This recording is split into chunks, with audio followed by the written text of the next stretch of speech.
Reality बोलूँ तो life roller coaster चल रही है. Some days are good, some days are bad. यार मुझे ऐसा लगता है ऑडियंस अब मुझे कहेगी कि तुम बिग बॉस क्यों नहीं देखती, पर कुछ ऑडियंस मेरे साथ एग्री भी करेंगी क्योंकि वो भी नहीं देखती होंगी. चिंटू के लिए मैं ये कहूँगी कि इनिशियली मैं सरप्राइज थी. आसपास की पॉलिटिक्स से ज़्यादा लेना देना, ही जस्ट हैज़ टू डू. सो वो बच्चा है, वो बच्चों की तरह एंजॉय कर रहा है. माई mom started crying out of happiness. तो मुझे था कि I should show this side जो जहाँ मैं अब हूँ. क्योंकि 100 समर्थ और वो तब से ही ऐसे बीच में कुछ हुआ था जिसकी वजह से मैं और समर्थ मतलब बिल्कुल हमारी बात बंद हो गई थी. मुझे स्पाइडर्स का बहुत बड़ा फियर है एंड खतरों के खिलाड़ी में बड़े बड़े स्पाइडर्स का इस्तेमाल होता है.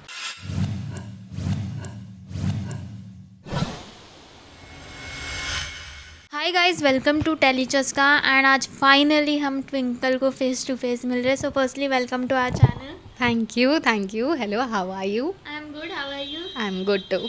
सो you know Twinkle, how it has been like, कैसी चल रही है लाइफ? आईटा भी गए थे अभी, तो वो पूरा माहौल कैसा था, क्या शेयर करेंगे? रियलिटी बोलूँ तो लाइफ रोलर कोस्टर चल रही है. Some days are good, some days are bad. पर ITA is one of the good days. It was my first ITA और बहुत अच्छा एक्सपीरियंस था. बहुत अच्छे अच्छे लोग मिले. अपनी जर्नी, हमेशा हमने एक जर्नी का सपना देखा है, पर अगर आप उसको सामने देखो कि ये जर्नी है, यहाँ तक जाना है, तो वो देख के बहुत अच्छा लगता है. और मेरा एक्सपीरियंस ITA में तो इट वॉज़ वेरी नाइस. तो मतलब वहाँ पे कई सारे सेलिब्रिटीज़ आते हैं, तो वहाँ पर किससे मिल के मज़ा आया, या ऐसा लगा कि हाँ यार इनसे रीयूनियन हो गया काइंड ऑफ? हाँ, I met lot of celebrities from the industry. कुछ को मैं पहली बार मिली, कुछ को मैं दूसरी तीसरी बार मिल रही थी, बिकॉज हमारा सेट चंडीगढ़ में होता था, तो मेजर हब ऑफ आर्टिस्ट यहाँ पे है. पर थैंकफुली मुझे मेरे नोन आर्टिस्ट भी मिले and it was good reuniting with them and it was even good to meet new people. बल्कि I met one of the artist जिनके साथ कभी मॉक शूट किया था. आई सेड तुम्हें कहीं देखा है ना? देखा तो मैंने भी. फिर देन वी क्लिक्ड. अच्छा, हमने हाँ मॉक शूट साथ में किया था. Yes yes, and it was fun. Everything was nice. Okay. तो कुछ नाम बताना चाहेंगे जिनके साथ रीयूनियन हुआ आपका आईटा में? Aishwarya, I met her. Arjun, Neha और I am very bad with names. पता है, shit, I am very bad with names. अभी याद आएगा मैं आपको और बताऊंगी. ठीक है, चलिए.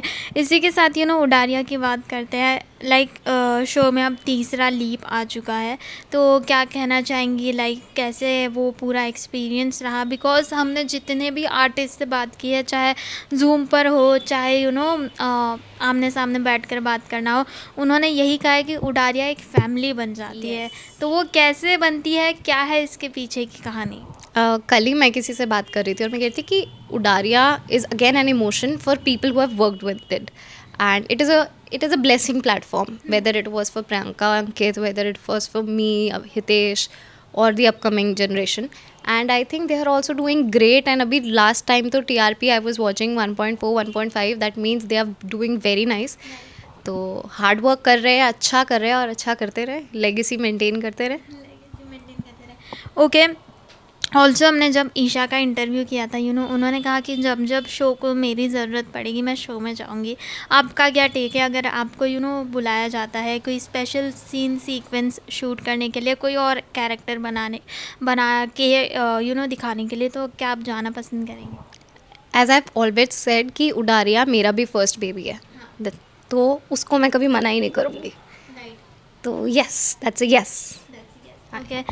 इसी के साथ हाल ही में अंकित गुप्ता मुंबई शिफ्ट हो गए. सो आप मिले उनसे, बातचीत कुछ हुई? बात हुई, मिली नहीं, बट मिलूंगी अभी. ओके. बिग बॉस कितना फॉलो कर रही है?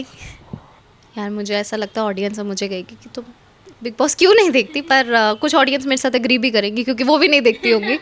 तो अभी यही है कि अपनी लाइफ में थोड़ा सा बिजी चल रही हूँ, प्रोजेक्ट्स को लेके, मीटिंग्स को लेके, तो मुझे टाइम नहीं मिलता कि मैं बिग बॉस रेगुलसली फॉलो कर सकूँ. और इनिशियली मैंने किया बिकॉज उडारिया से है, तो आई सपोर्ट उडारिया. बट एक पॉइंट के बाद you get back into your life, and I am right now in the phase to get back into my life.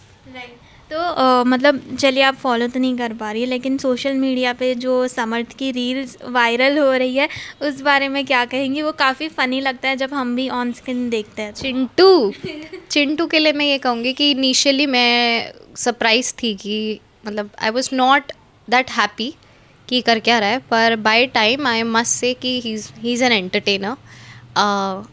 Chintu, मैंने हमेशा बोला कि Samarth is a kid for me. मैंने उसको जिस तरीके से जज किया यही बोला है कि ही इज़ अ किड, और he is coming out as a kid only. वो बच्चा ही है, उसको कोई आई डोंट थिंक कि आसपास की पॉलिटिक्स से ज़्यादा लेना देना। ही जस्ट हैज़ टू डू, सो वो बच्चा है, वो बच्चों की तरह एंजॉय कर रहा है। I think people are like, देखो हर तरीके के लोग होते हैं, कुछ लोग पसंद करेंगे कुछ नहीं करेंगे, but I think people are liking उसका एंटरटेनमेंट वाला पार्ट, हाँ।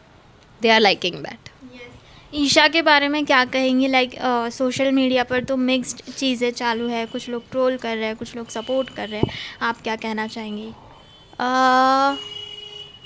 ट्रोलिंग एंड सपोर्टिंग चेंज होती रहती है जिस हिसाब से आप परफॉर्म करते रहते हो। तो कुछ लोग वही है, ट्रोल करेंगे, कुछ लोग आपको सपोर्ट करेंगे। ऐसा नहीं हो सकता कि फर्स्ट डे से एंड डे तक आपको कोई सपोर्ट करेगा, या ऐसा भी नहीं हो सकता कि फर्स्ट डे से एंड डे तक आपको कोई हेट करेगा। इट्स जस्ट कि जो जैसा कर रहा है उसको वैसा रिस्पॉन्स मिलता जाएगा। तो आई गेस ईशा के साथ भी वही हो रहा है। सम डेज आर वेरी मतलब when I see social media, some days are very supportive and some days are not. तो it's just a roller coaster. Okay, you know, जब बात कर रहे थे बिग बॉस की तो आपका भी नाम आ रहा था। इनिशियल डेज में आपको अप्रोच किया गया था क्या जब, या अभी वाइल्ड कार्ड के लिए बोला गया है कुछ ऐसा? नहीं, अभी तो as of now no, nothing to Bigg Boss. और मेरा भी मेजर फोकस बिग बॉस में नहीं है। मतलब मेरा मेजर फोकस सीरियल एक्टिंग में। I am just looking forward to grab more and more good experience, जिसके लिए मैं मेहनत भी कर रही हूँ। And let's see when things turn out, I let you know. Okay, तो मतलब टेलीविज़न में एक ख़ासियत है कि वो आपको काफ़ी ज़्यादा बना देता है। उडारिया से आई गेस आपको काफ़ी ज़्यादा फेम मिला है।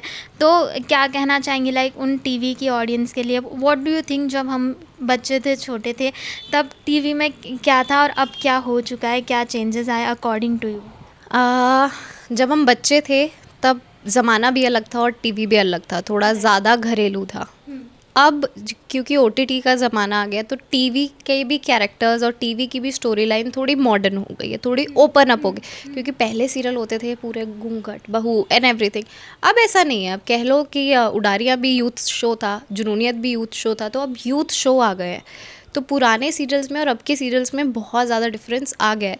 कहीं ना कहीं सीरियल्स में हमेशा घर की चीज़ें रहेंगी, क्योंकि वो टीवी सीरियल है और हमारी ऑडियंस लेडीज़ है, और इसीलिए वो टीवी है। तो एंड अभी रिसेंटली आईटी में भी किसी ने बोला था कि टीवी के बिना मूवीज़ भी कुछ नहीं है। सो मैं यही कहूँगी कि टीवी की ऑडियंस ने बहुत प्यार दिया है, और ऐसे ही आगे प्यार देते रहना। मेहनत चल रही है, मेहनत कर रहे हैं, जैसे ही कुछ होगा आई लेट यू नो। ओके, आगे के क्या फोकस है? मतलब कौन सा कैरेक्टर प्ले करना है, कुछ सोचा है? Positive positive, negative negative, grey, something कुछ ऐसा? एज एन एक्टर मैं सच्ची I am open to everything, preferably positive, whether in serials या web OTT movies. I am open to everything, but right now I am looking out for something different. क्योंकि अगर मैं नेहमत से related कुछ करती हूँ तो वो मेरे लिए भी एज एन आर्टिस्ट ज़्यादा चेंज नहीं होगा फॉर ऑडियंस।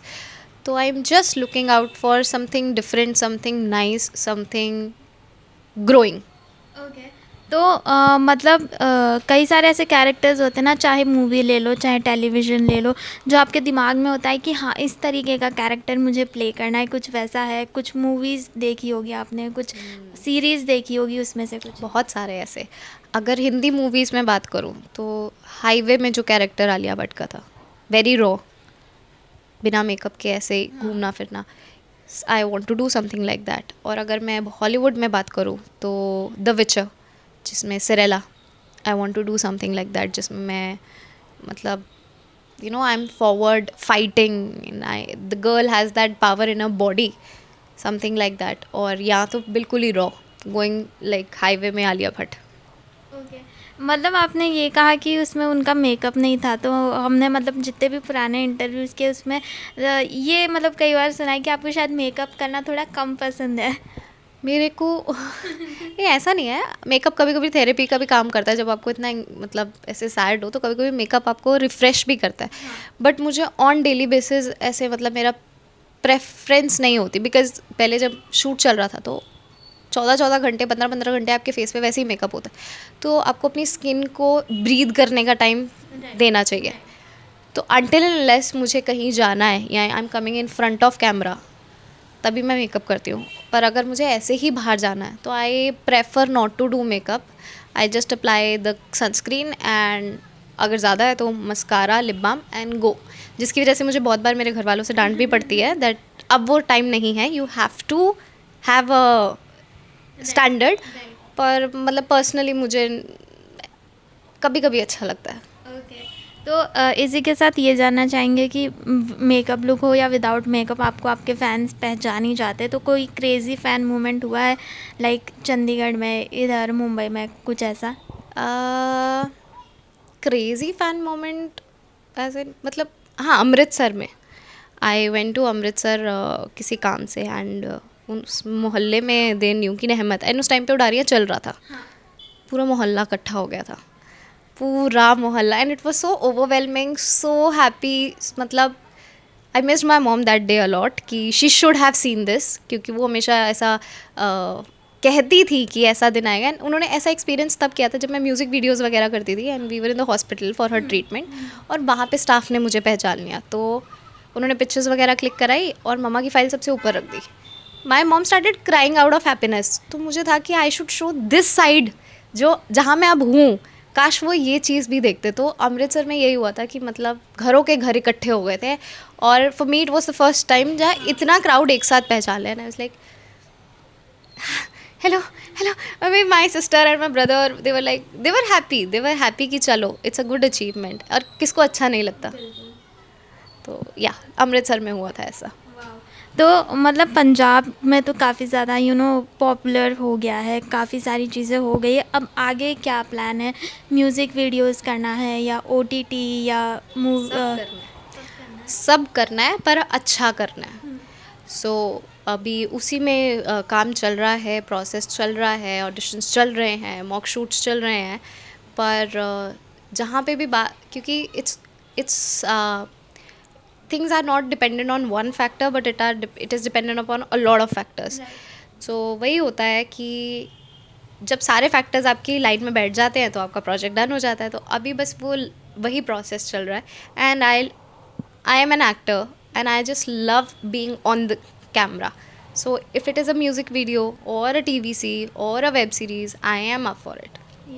तो इन सब के अलावा एक और चीज़ आपसे जानना चाहेंगे कि आपके और समर्थ की फ्रेंडशिप की काफ़ी चर्चाएं होती थी। हमने कई सारे आपके को एक्टर से सुना है कि काफ़ी अच्छे दोस्त थे। तो ये दोस्ती कैसे हुई एंड क्या बताना चाहेंगे उस बॉन्डिंग के बारे में? समर्थ जब सेट पे आया था फर्स्ट डे, ऐसा उसने एक इंटरव्यू में भी बताया कि बोला गया था कि वो भाग गया। किसी इंटरव्यू में बोला उसने, पर वो भागा नहीं था। इट्स जस्ट उसको रिस्पॉन्ड नहीं आ रहा था, उसको कोई और प्रोजेक्ट मिला 2-3 दिन का तो वो निकल गया करने। तो हमें सेट पे खबर आई थी एक आर्टिस्ट आया था, भाग गया। एंड देन वी सॉ समर्थ, और वो तब से ही ऐसे ऐसे घूमने वाला ऐसे बच्चा सा था। एंड समर्थ और मेरी बॉन्डिंग डांस पे हुई बिकॉज सेट पे सिर्फ वही एक लड़का था जिसको डांस में इंटरेस्ट था। और मुझे डांस में बहुत इंटरेस्ट था। तो हम कहते थे कि चल जब टाइम मिलेगा ना will make a dance video. That's how we connected. उसकी पहले दोस्ती सोनाक्षी के साथ ज़्यादा हुई बिकॉज उसके सीन सोनाक्षी के साथ ज़्यादा थे। तो धीरे धीरे then we became a group, मैं, सोनाक्षी, समर्थ, नेहा एंड फिर देन रोहित। तो हम सारे साथ में खाना वगैरह खाते थे। Later Isha came, then she entered the group. ऐसे करते करते हमारी बॉन्डिंग हुई। बीच में कुछ हुआ था जिसकी वजह से मैं और समर्थ मतलब बिल्कुल हमारी बात बंद हो गई थी। I said okay tata bye bye take care. पर बाय टाइम आई गेस चीज़ें ठीक हो जाती हैं। तो इन सब के अलावा आपसे ये जानना चाहेंगे कि खैर बिग बॉस आप ज़्यादा फॉलो नहीं कर पा रही है, लेकिन ईशा के लिए कुछ मैसेज देना हो, क्या देना चाहेंगी? मैं यहाँ से मैसेज दूँ भी तो कौन सा बिग बॉस में जाएगा। आने के बाद मैं तो यही कहूँगी कि all the best, do good and I just support Udaariyaan, just win, anybody win the trophy but it has to be Udaariyaan. Yes. पिछले साल सपना अधूरा रह गया था। पर Priyanka was still a winner. Yeah. The way she accepted it, I think, no offense to MC Stan, but I think most of the people would say Priyanka was the winner. Next year आपको मौका मिलता है तो सोचा है? Next year का next year ही देखूंगी. अगर तब हाथ में कोई एक्टिंग वाइज कोई बड़ा प्रोजेक्ट हुआ तो फिर मैं एक्टिंग वाइज चूज़ करूँगी. खतरों के खिलाड़ी करने का मन? Can't. No no no no no. Khatron Ke खिलाड़ी ना ना. काफ़ी फियर्स होंगे आपके. मुझे स्पाइडर्स का बहुत बड़ा फियर है एंड खतरों के खिलाड़ी में बड़े बड़े स्पाइडर्स का इस्तेमाल होता है. तो नहीं. I would do a dance reality but not Khatron. Okay. Lastly any message to the fans? Twinkle कहाँ दिखने वाली है, अगला क्या आने वाला है और सरप्राइज रखेंगी? अभी के लिए तो मैं कुछ नहीं बोलूँगी, पर मैं यही बोलूँगी जो मैं हर बार बोलती हूँ कि आप बहुत सारा प्यार देते हो और मैं उसकी बहुत कदर करती हूँ. It's just stay connected, stay keep supporting and will meet soon.